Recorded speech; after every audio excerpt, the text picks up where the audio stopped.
तो अगर मौजूदा हालात के बारे में पूछें तो कहाँ से शुरू करें और कहाँ ख़त्म करें। वतन की जो हालत सुनाने लगेंगे तो पत्थर भी आंसू बहाने लगेंगे।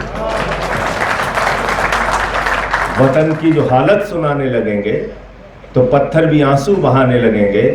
अगर भीड़ में खो गई आदमियत तो उसे ढूंढने में जमाने लगेंगे। आदमियत का, इंसानियत का, मानवता का कत्ल किया जा रहा है। और बीजेपी को इसमें बड़ा मजा आता है कि अगर आप हिंदू मुसलमान की बात कीजिए, वो बहुत कंफर्टेबल है। वो चाहते हैं ये बातें खूब होती रहे, उनकी राजनीति चमकती रहे, वो आगे बढ़ते रहें, और जो असली मुद्दे हैं वो मुद्दे धीरे धीरे पीछे हो जाएंगे। इस देश में आर्थिक सवालों पे राजनीति होती नहीं, शिक्षा के सवाल पे राजनीति होती नहीं, इलाज के सवाल पे राजनीति होती नहीं, रोजगार के सवाल पे राजनीति होती नहीं। किसान के सवाल पे एक राजनीति शुरू हुई, वो उसके लिए मैं देश के अन्नदाता किसानों को बहुत बधाई देना चाहता हूं। राजनीतिक दलों का उसमें बहुत कम योगदान था, इसे हमें ईमानदारी से स्वीकार करना चाहिए। लेकिन अगर हिंदू मुसलमान के नाम पे राजनीति होती है तो बीजेपी को बहुत मजा आता है इसमें, उनको बहुत फायदा है इसमें। अब इस राजनीति का जवाब क्या है, ये आपको सोचना पड़ेगा। और राजनीति को जब तक आप उस दिशा में मोड़ के नहीं लाएंगे तो फिर बीजेपी को रोकना कोई आसान काम नहीं है। आरएसएस की राजनीति को रोकना कोई आसान काम नहीं है। अभी गांधी जयंती के अंदर मैं भारतीय जनता पार्टी के इंटेलेक्चुअल लोगों के ट्वीट्स देख रहा था जो पीछे से वार करते हैं। आप याद रखिएगा, इनके सामने के चेहरे शायद कम आपको दिखते हैं, लेकिन जो पीछे के चेहरे वो बहुत खतरनाक है, बहुत ही ज्यादा खतरनाक। तो कैसी वीडियो चलाते थे, ये देखिए गांधी जी हैं, ये यहां रुकते थे, यहां आते थे, यहां जाते थे। इनके सादगी को मेंटेन करने में इतना पैसा खर्चा होता था। गांधी तो ये थे, गांधी तो वो थे, उनके चरित्र को लेकर तमाम सवाल। और याद रखिएगा, ये वही लोग हैं, ये वो विचारधारा हिंदुस्तान के अंदर काम कर रही है जिस विचारधारा से निकले हुए एक व्यक्ति नाथूराम गोडसे ने गांधी की हत्या की थी। उसी विचारधारा के लोग आज संविधान और लोकतंत्र की हत्या कर रहे हैं। कोई सामान्य लोग नहीं है, इनसे लड़ने के लिए बहुत दिमाग की जरूरत है। अब वन नेशन वन इलेक्शन की बात कह रहे हैं, आशुतोष जी अभी कह रहे थे। मैं तो कह रहा हूं इस देश में एक नारा चाहिए, वन नेशन वन डीलर। एक ही आदमी है जो नेता है ही नहीं। किसी गलतफहमी में नहीं रहना चाहिए आप लोगों को कि भारत का प्रधानमंत्री देश का नेता है और देश के लिए काम कर रहा है। भारत का प्रधानमंत्री देश के लिए नहीं, अपने दोस्त के लिए काम कर रहा है, इंडिया के लिए नहीं, अडानी के लिए काम कर रहा है। और ये प्रमाण के साथ मैं कह सकता हूं, आप सारी योजनाएं उठा के देख लीजिए। रेल उठा के अडानी को, सेल उठा के अडानी को, गैस, बिजली, पानी, सड़क, पोर्ट, एयरपोर्ट, सारा हिंदुस्तान एक आदमी के नाम करते जा रहे हैं और कोई सवाल पूछने वाला नहीं। एक व्यक्ति को 2.5 लाख करोड़ रुपए का कर्जा मिला है, 2.5 लाख करोड़ रुपए का। जीरो लगाते लगाते आप थक जाएंगे। आपको 2.5 लाख रुपए का अगर कर्जा चाहिए अपने बच्चे की पढ़ाई के लिए या रेडी पे दुकान लगाने के लिए, तो आपके चप्पल घिस जाएंगे, इतने कागज आपसे मांगे ही जाएंगे, आपको देते देते मुश्किल हो जाएगी। लेकिन एक व्यक्ति जो नरेंद्र मोदी का दोस्त है, उसको 2.5 लाख करोड़ रुपए का कर्जा मिला हुआ है, 2.5 लाख करोड़ रुपए का। अभी मैंने पार्लियामेंट में एक लिस्ट पढ़ी और वो लिस्ट मुझे लोकसभा में मिली थी, लोकसभा के एक जवाब से मिली थी। लोकसभा के एक सांसद ने पूछा कि इस देश के पूंजीपतियों का कितना कर्जा आपने माफ किया है एनसीएलटी के जरिए। एक इन्होंने ट्रिब्यूनल बनाया है, नेशनल कंपनी लॉ ट्रिब्यूनल, उसमें लोन का सेटलमेंट करते हैं। और 5,40,000 करोड़ रुपए 43 कंपनियों का बाकी था, 3,53,000 करोड़ रुपए माफ कर दिया गया। 3,53,000 करोड़ रुपए। क्या हो रहा है इस देश में? कहीं किसी को पता भी नहीं है ये मुद्दे। 3,53,000 करोड़ रुपए इस देश की तरक्की में लग जाए, रोजगार में लग जाए, शिक्षा में लग जाए, इलाज में लग जाए, हिंदुस्तान दुनिया के नंबर 1 के देशों की लड़ाई में आगे आ जाएगा। लेकिन उस पर बात नहीं होती, आर्थिक मुद्दों पे बात नहीं होती, घुमा फिरा के हिंदू मुसलमान का मुद्दा, जिसमें बीजेपी बहुत कंफर्टेबल है। इनके जो दोस्त भाग के गए हिंदुस्तान छोड़ के, नीरव मोदी हो, मेहुल चौकसी हो, विजय माल्या हो, नितिन संदेशरा हो, ललित मोदी हो, ये सारे लोग जिनका बीजेपी से कनेक्शन है, हजारों हजार करोड़ रुपए हिंदुस्तान का लूट के चले गए। इन सवालों पे कोई आंदोलन नहीं होता, कोई बातचीत नहीं होती।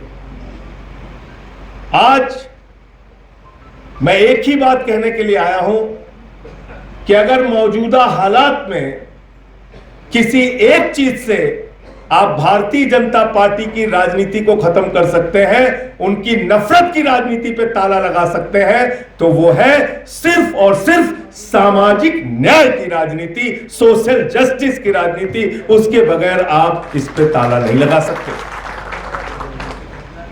और उसमें सबको आप इकट्ठा कर सकते हैं। जब आप सामाजिक न्याय की बात करते हैं तो आदिवासी की भी बात होगी, जब आप सामाजिक न्याय की बात करते हैं तो दलितों की भी बात होगी, पिछड़ों की भी बात होगी, मुसलमानों की भी बात होगी, बौद्धों की भी बात होगी, सिखों की भी बात होगी, अल्पसंख्यकों की भी बात होगी। तो सामाजिक न्याय सबसे बड़ा मुद्दा है जिस पे सबको लामबंद करके, एकजुट करके यह कहना चाहिए कि हम इस देश में रहते हैं बाबा साहब डॉक्टर भीमराव अंबेडकर के संविधान के मुताबिक, किसी नरेंद्र मोदी और योगी के फरमान के मुताबिक नहीं। यह आपको बोलना पड़ेगा। और जब यह आप बात बोलते हैं तो तस्वीर बिल्कुल खुले तौर पे साफ दिखाई पड़ती है। आपको लगता होगा कि इस देश में मुसलमानों के साथ अत्याचार हो रहा है, इससे इनकार नहीं है। लेकिन आप जरा उस दलित परिवार के बारे में सोचिए जिसका बेटा सीआरपीएफ का जवान है। इसी बुलंदशहर में शादी में उसको घोड़ी पर नहीं बैठने दिया जाता। जरा उस दलित परिवार के बारे में सोचिए, मध्य प्रदेश के अंदर घर में मौत हो गई, मौत के बाद वो अर्थी लेकर पहुंचे, उस शमशान में चले गए जहां पर उनको अपने घर वाले का अंतिम संस्कार करने की इजाजत नहीं है। आप जरा उसके बारे में सोचिए कि जयपुर के अंदर एक मंदिर में शादी के बाद एक दलित जोड़े को मंदिर के अंदर प्रवेश नहीं करने दिया गया। आप सोचिए कर्नाटक के अंदर एक सांसद जो दलित समाज का था, भारतीय जनता पार्टी का था, भारतीय जनता पार्टी का शासन था, एक गांव के अंदर उसको घुस के उद्घाटन नहीं करने दिया गया। कितनी मानसिक पीड़ा झेलनी पड़ रही है, कितना अत्याचार समाज के एक बड़े तबके पे हो रहा है, इसकी आप कहानी लिखेंगे, अंतहीन गाथा है। इन मुद्दों को उठाइए और इस पे एकजुट हो जाइए। देखिए, इनको भागने का रास्ता नहीं मिलेगा, भागने का रास्ता नहीं मिलेगा। आज मैं जब यहां आ रहा था तो एक सभा से होके आया, उसमें केजरीवाल साहब ने एक ट्वीट का जिक्र किया।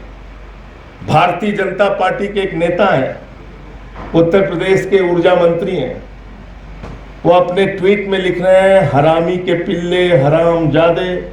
ऐसी भाषा का इस्तेमाल, ऐसी भाषा का इस्तेमाल बीजेपी का मंत्री कर रहा है अपने ऑफिशियल हैंडल से। ये हो रहा है इस देश के अंदर। खुली छूट है नफरत फैलाने की, समाज को बांटने की। आज सवाल पूछा क्यों नहीं जाता? मैं तो बार बार कहता हूं, जैसे ही रामनाथ कोविंद जी देश के राष्ट्रपति बने, पूरे देश में बीजेपी वालों ने डंका पीटा, देखो हमने एक दलित समाज के व्यक्ति को राष्ट्रपति बना दिया, देखो हमने एक दलित समाज के व्यक्ति को राष्ट्रपति बना दिया। लेकिन जब राम मंदिर का शिलान्यास हो रहा था तो बीजेपी ने अपनी मानसिकता से बदली नहीं। उन्होंने कहा मोदी जी जाएंगे, योगी जी जाएंगे, राज्यपाल आनंदीबेन पटेल जाएंगी। मैं सवाल पूछना चाहता हूं इस सभा में, जब योगी जी मुख्यमंत्री के तौर पे जा सकते हैं, उनके साथ राज्यपाल आनंदीबेन पटेल जा सकती हैं, देश के प्रधानमंत्री नरेंद्र मोदी जा सकते हैं, तो देश के राष्ट्रपति रामनाथ कोविंद क्यों नहीं जा सकते? क्योंकि वो दलित समाज के हैं, उनसे मंदिर का शिलान्यास नहीं कराया जाएगा।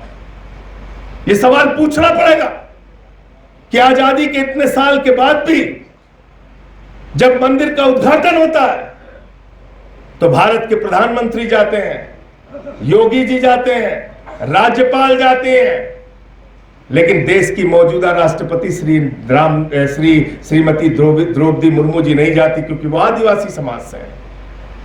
ये सवाल तो पूछना पड़ेगा।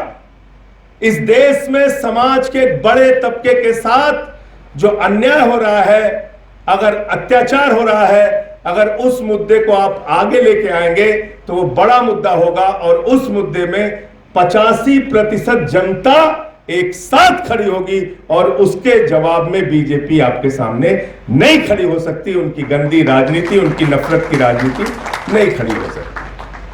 अभी जैसे वक्फ का सवाल है, मैं जेपीसी का मेंबर भी हूं, ऐसे ऐसे उसमें क्लास लिखे हैं, आप देखेंगे हैरान हो जाएंगे। ऐसे ऐसे क्लास डाल दिए हैं। तो ये मत समझिएगा कि आज मुसलमानों की जमीन कब्जा करने की योजना है तो बाकी सब फंस जाएंगे, नहीं। और मैं तो कहता हूं बुलडोजर के बारे में कि बुलडोजर बहुत बेवफा है, किसी का सगा नहीं है।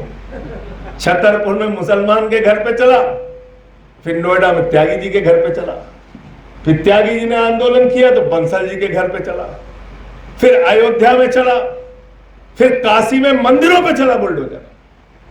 आप सोचिए कि अगर नरेंद्र मोदी ने जिस तरीके से लगभग 300 मंदिर काशी में तोड़े हैं, मैंने उसके लिए आंदोलन भी किया था, अगर ये काम किसी और दूसरे नेता ने किया होता बवाल हो जाता देश भर में। लेकिन देश के प्रधानमंत्री की कॉन्स्टिट्यूएंसी में 300 से ज्यादा मंदिर तोड़े गए। हो रहा है इस देश के अंदर। तो इसलिए मुझे लगता है कि व्यापक मुद्दों को, बड़े मुद्दों को, धर्म के नाम पर भेदभाव, जाति के नाम पे भेदभाव, भाषा के नाम पे भेदभाव, जहां जहां भेदभाव हो रहा है और जितने लोग उस भेदभाव से पीड़ित हैं, सबको एकत्रित कीजिए, सबको इकट्ठा कीजिए, और तब मुझे लगता है कि एक बड़ा आंदोलन इनके खिलाफ खड़ा किया जा सकता है। निश्चित रूप से सही कहा कि इनका कोई राष्ट्रीय आंदोलन में योगदान नहीं है। रोज सर्टिफिकेट मांगते रहते हैं जावेद अली से। जावेद अली साहब तो लेके आए थे एक बिल प्राइवेट मेंबर का, तो दिलाना चाहते थे अधिकार। मैं था उस दिन, पूछिए, झगड़ा हो गया इनके चक्कर में, इनके बिल के चक्कर में झगड़ा हो गया। वो सामाजिक न्याय से जुड़ा हुआ बिल, सोशल जस्टिस से जुड़ा हुआ बिल, और तब मैंने खड़े होकर कह दिया कि बीजेपी दलितों के, पिछड़ों के, आदिवासियों के खिलाफ है। पूरे भाजपा वाले चिल्लाने लगे, पूरे भाजपा वाले चिल्लाने लगे। हमसे नाराज भी ज्यादा रहते हैं। ठीक कहा हमारे साथी ने, सस्पेंड बहुत किया। तो जब मुझे सस्पेंड कर रहे थे तो मुझे कहने लगे कि संजय सिंह 56 बार बेल में आए, इन्होंने मणिपुर का मुद्दा उठाया। तो मुझे अब तक 56 फिल्म याद आ गई, इसमें 56 लोगों का इनकाउंटर किया था। मैं 56 बार भारत के लोकतंत्र को बचाने के लिए संसद की बेल में गया हूं, और 156 बार जाना पड़ेगा तो जाऊंगा। इसमें डरने की क्या बात है? मैंने किसानों का मुद्दा उठाया, माइक तोड़ दिया। बड़ी आलोचना पूरी देश में हुई मेरी कि माइक तोड़ दिया संजय सिंह ने संसद में। मैंने कहा तुम किसानों की हड्डियां तोड़ रहे हो, उनके साथ जानवरों जैसा व्यवहार कर रहे हो, उन पे गोलियां चला रहे हो। 750 किसानों ने अपनी शहादत दी है। अगर तुम हड्डियां तोड़ सकते हो तो उसके जवाब में मैंने माइक तोड़ा है, लोगों को जगाने के लिए, आपको होश में लाने के लिए। हम करेंगे। 11 महीने मुझे सस्पेंड रखा। मैं समझता हूं तारिक अनवर साहब बड़े सीनियर एमपी हैं। भारत के इतिहास में आजादी के बाद से लेकर अब तक मेरे ख्याल से सबसे लंबा सस्पेंशन पीरियड संजय सिंह का है। 11 महीने मुझे सस्पेंड रखा। और अजीब बात और आपको बता दूं तारिक साहब, मेरी पार्टी ने मुझे दोबारा चुन के भेज दिया। केजरीवाल साहब ने दोबारा सांसद बना दिया। मैं पहुंचा, बोले आप सस्पेंड है। मैंने कहा भैया पिछला साल कार्यकाल बीत गया। बोले नहीं, नए कार्यकाल पे भी लागू होगा। ये कोई हंसने वाली ये जावेद अली है, इसके गवाह वाले साथ में राज्यसभा में पूछ लीजिए सांसद जी। मुझे बोले नए कार्यकाल पर भी वो सस्पेंशन लागू होगा। मैं हैरान रह गया, मैंने कहा ऐसे कैसे लागू होगा? बोले लिखित माफीनामा आपको देना पड़ेगा। मैंने कहा मैं संघ में नहीं रहा हूं भैया, मैं नहीं दे पाऊंगा। कोई इस सब चक्कर में मत रहिए, गलतफहमी में। कहने लगे वो मामला कुछ हो गया था इसीलिए आपको जानते हैं ना, आप सस्पेंड क्यों किया गया? हमने कहा मैं खूब जानता हूं। बोले क्या? हमने कहा मैंने नारा लगा दिया पार्लियामेंट में, मोदी अडानी भाई भाई, देश बेच के खाई मलाई। उसी दिन आ गए बीजेपी वाले मेरे पास, बोले तुम्हें जरूर पक्का जेल में भेजेंगे। भेज दिया जेल। 6 महीने जेल में रहा। 13 दिन तक मुझे कोठरी से निकलने नहीं देते थे।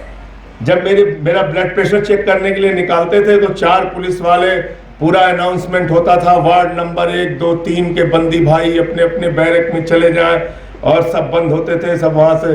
फिर मुझे वहां ले जाते थे, मेडिकल चेकअप करा के लेके आते थे। और जहां मैं रह रहा था, जिस कोठरी में, वहां भी सीसीटीवी लगा रखा था। 24 घंटे हमको देखते थे। तो मैं वहां टीवी ऑन करके, टीवी सब में लगा रहता था, कोई अकेले मेरे में नहीं। तो मैं वहां टीवी ऑन करके फिल्में ऐसी देखता था जिसमें हंसा जा सके। मैं आपको बता रहा हूं अपने जेल का अनुभव। और मैं फिल्में देखता था, और फिल्म जो मजाकिया सीन होती थी उस पर हंसता भी था खूब आराम से, जो है। फिर 13 दिन के बाद मैं गया भाई सुपरिंटेंडेंट के पास। मैंने कहा भाई जो एक सामान्य कैदी का अधिकार है उतना तो अधिकार दो मुझे। बोला ठीक है साहब, आप वॉक कर सकते हैं। तो मैं पुलिस के अधिकारियों से उनसे मिलता था, तो उनको ये रहता था कि ये दुखी क्यों नहीं हो रहे हैं। मैंने कहा किस बात के लिए दुखी होना है? बोले नहीं, आप तो बड़े मजे से जेल काट रहे हैं। हमने कहा ऐसे मजे से बोलो, मोदी जी भी आके काटे हमारे साथ। इतना ही मजा अगर आ रहा है तो आए, वो लोगों को भी भेजो। उनमें से तो एक है जिसका पुराना एक्सपीरियंस है, रह भी चुका है, तो उसी को भेज दो कम से कम। कहने लगे नहीं, वो ऊपर सब रिपोर्ट जाती है कि एकदम इनके ऊपर तो कोई फर्क ही नहीं पड़ रहा है। तो जो भी उनको लगा हो, फिलहाल 6 महीने में मुझे जमानत मिल गई। अब मुझे ये कहा भी गया कि मैं अपने केस के बारे में ना बोलूं, तो मैं अपने केस के बारे में नहीं बोलता, लेकिन पूरी दुनिया के केस के बारे में बोलता हूं। कोई मुझे उसमें दिक्कत नहीं है। लेकिन एक बात जो मोटे तौर पे आई है सामने कि भाई डरना नहीं है, तो डरना नहीं है तो ठीक है, लेकिन बहुत दिमाग से काम भी करना है। ऐसे फ्रॉड लोगों से इस समय पाला पड़ गया है। इतने कॉन्फिडेंस से तारिक अनवर साहब सच नहीं बोल सकते जितने कॉन्फिडेंस से मोदी झूठ बोलता है, पूरे कॉन्फिडेंस के साथ। बताइए, कहता सिकंदर जब बिहार में आया था तो बिहारियों ने मार के भगाया था। तो तारिक अनवर साहब इतिहास की किताब पलटने लगे, बोले सिकंदर तो कभी बिहार में आया ही नहीं था। फिर कहने लगे कि भारत की आबादी 600 करोड़ है, उनके बीच से मैं जीत के आता हूं। मैंने कहा 144 करोड़ से तो निपट नहीं पा रहे हो, 600 करोड़ आबादी। फिर गए हमारे यहाँ संत कबीर नगर खलीलाबाद में, तो कहने लगे बाबा संत कबीर, बाबा गोरखनाथ, बाबा गुरु नानक देव एक साथ बैठ के मीटिंग करते थे। अब उनके जीवन काल में कई साल के अंतर है, 100 साल के करीब अंतर। तो इतने कॉन्फिडेंस से बोले गैस से, नाली के गैस से चाय बना लीजिए आप लोग। कोई भी मूर्खता की बात है, पूरे कॉन्फिडेंस के साथ, पूरे कॉन्फिडेंस के साथ। देश में कोरोना से लोग मर रहे हैं, हमारे देश का प्रधानमंत्री कह रहा ताली बजाइए, थाली बजाइए, सब पीट रहे थाली। बड़े बड़े स्टार, पढ़े लिखे लोग, साइंटिस्ट, IITian, प्रोफेसर। रतन लाल जी इसमें नहीं थे सामने।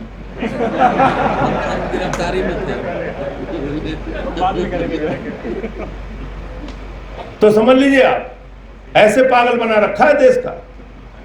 थाली बजा रहे हैं सब कोरोना में, और बड़े बड़े स्टार वीडियो बना के देखिए, मोदी जी हमने थाली बजाया, हमने ताली बजाया। ये हो रहा है। बड़े बड़े स्टार, किसका नाम लिया जाए, किसका नाम लिया जाए? ऐसे देश की हालत कर दी। और नाम ऐसा शानदार देते हैं कि जब मतलब GST लागू किया इस देश में, सोचिए आप, बोले रात में 12 बजे भारत के अंदर एक नई आजादी का उदय होने जा रहा है। पूरा देश नई आजादी के उदय में लग गया। और बोले लता मंगेशकर का गाना आप सुनिए, अमिताभ बच्चन को देखिए, रात में 12 बजे GST पास होगी। मतलब इस देश ने 5% का टैक्स बढ़ा के 28% कर दिया। मोदी जी ने उसका जश्न मनवाया सबसे, बोले जश्न मनाओ सब लोग, मना रहे हैं, जस्ट मना रहे हैं। जो आदमी ये कहता है 50 दिन मेरे भाइयों बहनों दीजिए, नोटबंदी किया हूं, अगर इसका फायदा आपको नजर नहीं आया किसी चौराहे पे मुझे खड़ा करके गोली मार दीजिए। इतनी अतिवादी बातें बोलना। इतना काला धन लाएंगे, 15 लाख हर खाते में जमा हो जाएगा। हमारे यहाँ मथुरा में घटना में एक लड़का पकड़ के थाने में पीटने लगे, 8 लाख रुपए का कर्जा था। उसने थानेदार से कहा कि अब होशियार हो जाना थानेदार साहब, अब आगे मत मारना, 15 लाख आ रहा है, 8 लाख दे देंगे, 7 लाख आपको, उसमें से कुछ पैसा भी दे देंगे। ये हालत कर रखी है इस देश की। इसलिए आपके मुद्दे पे तो बात होती नहीं, ना रोजगार पे। नाम भी बहुत तगड़ा तगड़ा, जैसे अग्निवीर, बहुत शानदार बड़ा सा नाम दे दिया, बोले अग्निवीर बन जाओ सब लोग, अग्निवीर बनिए। और मुझसे बीजेपी वाले कहने लगे, कह रहे मतलब आप अग्निवीर को कमजोर समझ रहे हैं। हमने कहा मैं बहुत मजबूत समझ रहा हूं, जितने बीजेपी के सांसद हैं सबके लड़कों को अग्निवीर बनाओ, सबको बनाओ अग्निवीर। अमित शाह का लड़का जैसा, जिसको बल्ला पकड़ना नहीं आता, वो बीसीसीआई का चेयरमैन बनेगा, और हमारे घर का लड़का अग्निवीर बनेगा। 4 साल के ठेके पे आप भारत की सेना को रखेंगे, और उसके बाद आप राष्ट्रवादी भी हैं। इसलिए इनसे किसी राष्ट्रवाद के सर्टिफिकेट की आवश्यकता नहीं है। मैं फिर दोहरा रहा हूं, बीजेपी की सांप्रदायिक राजनीति का सामना करने के लिए, बीजेपी की नफरत की राजनीति का सामना करने के लिए, बीजेपी की डिवाइड एंड रूल राजनीति का सामना करने के लिए, बीजेपी की बांटो और राज करो की नीति का सामना करने के लिए सामाजिक न्याय के सिद्धांत पर देश को लामबंद करना होगा, तभी इनको हराया जा सकता है। वरना तो रोज धर्म खतरे में पड़ा रहता है, किसी न किसी का धर्म रोज खतरे में पड़ा रहेगा। इसका कोई समाधान नहीं। इसका समाधान एक ही है, सोशल जस्टिस। उस मुद्दे पे बात कीजिए। जब आप इनसे कास्ट सेंसस पे बात करेंगे, ये दौड़ के भागेंगे। इससे आप जातीय जनगणना पे बात कीजिए, संविधान पे बात कीजिए, दौड़ के भागेंगे। ये आपके सामने टिक ही नहीं सकते, कभी नहीं टिक सकते।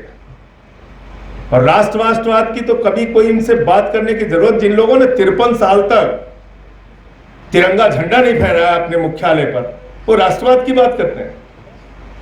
वो लोग राष्ट्रवाद की बात करते हैं जिन्होंने पठानकोट में आईएसआई को बुला के जांच कराई। तो इसलिए इसका जवाब सिर्फ और सिर्फ सामाजिक न्याय की लड़ाई है, सोशल जस्टिस की लड़ाई है। और उसमें 85% देश का जनमानस जो आज अपने अपने अधिकारों के लिए लड़ रहा है, उसको एक साथ लाना पड़ेगा। और ऐसे में ये जो गैर राजनीतिक संगठन है, इनकी बड़ी भूमिका है, क्योंकि राजनीतिक संगठनों के साथ एक समस्या ये आती है कि जैसे ही आप कोई बात करते हैं वो जोड़ लिया जाता है कि भाई ये राजनीतिक है। तो इसलिए आप राजनीतिक लोगों को भी बुलाइए, उसमें कोई सभी दलों को बुलाइए, लेकिन ऐसे प्रयास, ऐसे विचार गोष्ठी, ऐसे मंथन, इसकी बहुत जरूरत है। बहुत बहुत शुक्रिया, बहुत बहुत धन्यवाद, आपने मुझे बुलाया और इतना अपनी बात रखने का मौका दिया।